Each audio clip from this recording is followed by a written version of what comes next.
Nothing excites me more than the thought of President Trump initiating the largest deportation operation in American history. I'd like to remind the committee that the purpose of our immigration system is for the benefit of American citizens, not foreigners or anybody else. For the past 4 years, Democrats have facilitated the invasion of over 10 million illegal aliens into our country.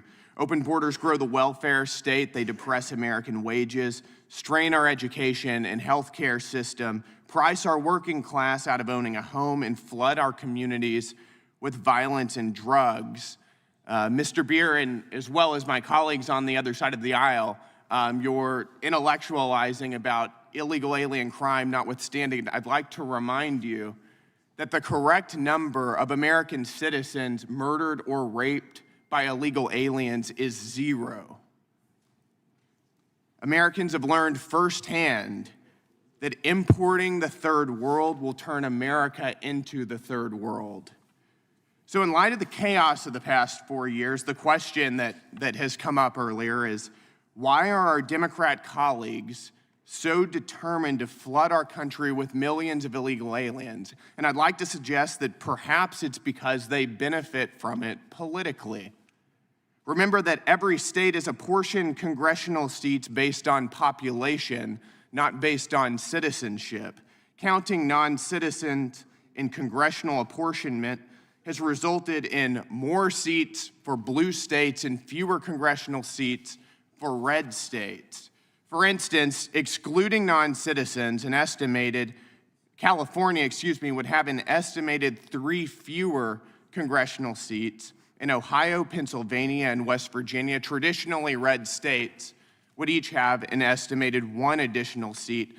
Right now, in a political environment where Republicans have a 2-seat majority in the House of Representatives, the presence of millions of illegal aliens in America could quite literally change the balance of power in our country. But the problem doesn't stop at congressional apportionment. The ultimate goal of mass illegal immigration is mass amnesty and citizenship for illegal aliens, which of course means ultimately allowing them to vote. And that's not a conspiracy theory either. Senate Majority Leader Chuck Schumer himself said it just 2 years ago, and I'm quoting him, "Our ultimate goal is to help the dreamers but get a path to citizenship for all 11 million or however many undocumented there are here." That is their words, not mine. And it appears that for the past 4 years, providing a path to citizenship for illegal aliens is precisely what the Biden administration has been doing. Ms. Vaughn, thanks for being here. Can you explain how through various programs the Biden administration, either via lax enforcement or through facilitating abuse, has provided a path to citizenship for illegal aliens? Well, the main way that has occurred, or at least the most significant, are these programs that allow people who have made it into the country to obtain a status and a work permit, some of which do put them on the path to getting a green card. For example, there's the OPT program, which allows either foreign nationals who've attended U.S. schools or who've enrolled in one of these bogus strip mall schools that enables them to get a work permit through the OPT program. That is meant to be, for many of them, a bridge to another more permanent guest worker program such as H-1B, because once they get the H-1B, then they can continue to extend that.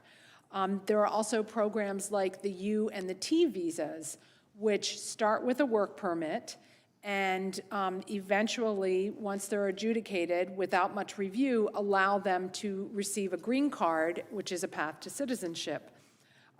There are others, including temporary protected status, which are like a de facto permanent status at this point because they're never rescinded. This is, and these are not small. We're talking about probably about 2 million people who are in these kind of quasi-legal programs that get to stay here and be considered constituents. So 2 million people who have a path to citizenship right now, this isn't a theoretical or a hypothetical problem. This is happening right now. The political party that has nothing to offer voters but inflation, censorship, and transgenderism is weaponizing mass illegal immigration to their own political benefit. And with that, I yield. Thank you. Thank you. The gentleman's time has expired.